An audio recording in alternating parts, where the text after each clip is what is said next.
23শে জানুয়ারি যেই মেন্সের পরীক্ষা, দুটো শিফটে পরীক্ষা আছে, সেদিনই নেতাজির জন্মদিন, সেদিনই সরস্বতী পুজো। এইটা তো আমার একটা অদ্ভুত লাগছে যে একটা কেন্দ্রীয় সরকার জয়েন্ট পরীক্ষা নেবে, যেখানে রাজ্যের হাজার হাজার ছেলে জয়েন্ট পরীক্ষা দেবে, তারা এরকম একটা দিন একই সঙ্গে, এটা 23শে জানুয়ারি মানে সবাই জানে। আমার তো মনে হয় খালি বাংলা না, গোটা ভারতবর্ষ জানে যে 23শে জানুয়ারি নেতাজি সুভাষচন্দ্র বসুর জন্মদিন। আর এবছর আবার মানে পাঁজি নক্ষত্র তিথি এসব অনুযায়ী সরস্বতী পুজো পড়েছে। তো আমরা কেন্দ্রীয় যে জয়েন্ট বোর্ড আছেন তাদের একটা চিঠি লিখে অনুরোধ করেছি। মাননীয় মুখ্যমন্ত্রী এই ব্যাপারে উদ্বেগ প্রকাশ করেছেন। তা আমরা চিঠি লিখে বলেছি যে যদি আমাদের রাজ্যের ক্ষেত্রে পরীক্ষাটা যদি একটু অন্য ডেটে ওরা পাল্টে দেন, তাহলে আমাদের হাজার হাজার ছেলে মেয়ে সুবিধা হতে পারে। সেন্ট্রালের তরফ থেকে বারবার করে বলা হয় যে তারা নেতাজিকে যোগ্য সম্মান দেন, সেক্ষেত্রে সেই দিনে পরীক্ষাটাই আপনাদের কাছে পলিটিক্যালি অন্য কোনো দিক মনে হচ্ছে? না, রাজনৈতিকভাবে তো ওরা মুখে বলেন নেতাজিকে সম্মান দেন, অথচ নেতাজির জন্য কী করেছেন এ সকলেই জানেন। কেউ কিচ্ছু করেননি।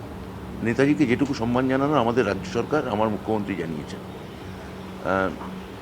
এখন সেই সম্মানে বহরের একটা শেষ নমুনা হচ্ছে যে নেতাজির জন্মদিনে এরকম জয়েন্ট পরীক্ষার ফেলা।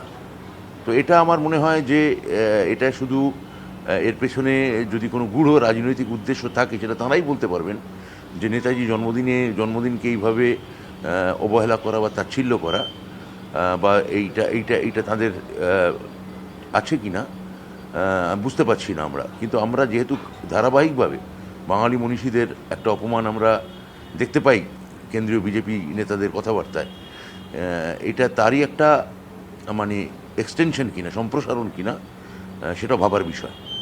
আপনারা যে চিঠি দিয়েছেন কাকে দিয়েছেন এবং তাদের তরফ থেকে কোনো রেসপন্স? এখন চিঠি দিয়েছি তো বললাম আমি যে কেন্দ্রীয় যে মানে ইউজিসি মানে কেন্দ্রীয় সরকারকে, জয়েন্ট বোর্ডকে, এবং তাদের আমরা চিঠি দিয়ে পরিষ্কারভাবে জানিয়েছি যে যদি ডেটটা একটু স্থানান্তর করা যায়। কিন্তু এখনও কোনো উত্তর আসেনি বলেই আমার কাছে খবর। আমি তাও আরেকবার খোঁজ নেব। রাজনৈতিক প্রশ্ন একটা, তাড়াতাড়ি। দিকে দিকে বিএলওরা তারা সবাই পদত্যাগ করছেন, ইস্তফা দিচ্ছেন, কমিশন কি কোথাও রোল পালন করতে পারছে না নিজেদের? বিএলওদের সঙ্গে যেটা হয়েছে সেটা খুবই অমানবিক, এবং আমি আবার বলছি যে বিএলওদের ক্ষেত্রে আমাদের দপ্তরকে সম্পূর্ণ কাদের নেওয়া হবে, কোন টিচারদের সম্পূর্ণ অন্ধকারে রাখা হয়েছিল। বিএলওরা এই নিয়ে ইতিমধ্যেই খুব বিক্ষোভ জানিয়েছেন। বিএলওরা যদি পদত্যাগ করে থাকেন বা বিএলওরা যদি তাদের অপারগতা প্রকাশ করে থাকেন, সেটা আমি বলবো নির্বাচন কমিশনের ডেকে শান্ত সুষ্ঠুভাবে তাদের কথা বলুন, দপ্তরকে আমাদের চিঠি দিই। এইভাবে একটা কেন্দ্রীয় একটা সমীক্ষা, যেটা নির্বাচনের আগে জোর করে আমাদের ওপর চাপানো, যেটা আমাদের নেত্রী বা নেতারা একাধিকবার বলেছেন, সেটা আবার যে কতটা উদ্দেশ্য প্রণোদিত, তাই বিএলওদের এই বিক্ষোভ থেকে তো স্পষ্টতই বোঝা যাচ্ছে। আইপ্যাক অফিসে যাওয়া এবং সেখানে মুখ্যমন্ত্রীর নথি নিয়ে আসা, এটা নিয়ে সুপ্রিম কোর্টে মামলা চলছে এবং সেখানে দেখুন, এটা নিয়ে আমাদের আজকে সকালেও যে ইনস্ট্রাকশন এসেছে পার্টিগত স্তরে, এটা আমাদের আজকেই বোধহয় একটা আমাদের মুখ খুলতে বারণ করা হয়েছে, এবং একটা কনফারেন্স বোধহয় করা হবে পরে।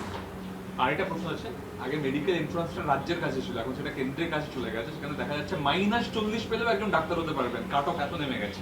এইভাবে ভাবা যায়? এটা নিয়ে তো আমি উত্তর দিয়েছিলাম যে আমি তো আগেও বলেছিলাম যে জয়েন্ট পরীক্ষা এক একটা রাজ্যের চেহারা এক এক রকম, এটা রাজ্যেরই নেওয়া উচিত। হ্যাঁ, তো এই যেভাবে -40 বা আপনারা যে তথ্যগুলো দিচ্ছেন যে -40 প্রিয় ডাক্তার হচ্ছে, আর মানে মেডিকেল জয়েন্টে কি হয়েছে 2 বছর আগে, সেটা সারা ভারতবর্ষ জানে। তো আমার মনে হয় যে ওদের যে শিক্ষানীতি যেভাবে সব কেন্দ্রীকরণ করা হচ্ছে, এটা বিকেন্দ্রীকরণ করা দরকার, এবং রাজ্যর হাতেই এই পরীক্ষা ছেড়ে দেওয়া উচিত। শুধু ডেট পাস করতেই হবে, যে ইনস্ট্রাকশন দিয়েছিল সুপ্রিম কোর্ট এবং তার পক্ষ থেকে কেন্দ্র তথ্য চেয়েছিল, এই বিষয়টা কিন্তু আপডেট হবে না, ওটা এখনও কোনো আপডেট আসেনি। ওটা আপডেট হলে আমি ওটা নিয়ে আলাদা করে বলবো।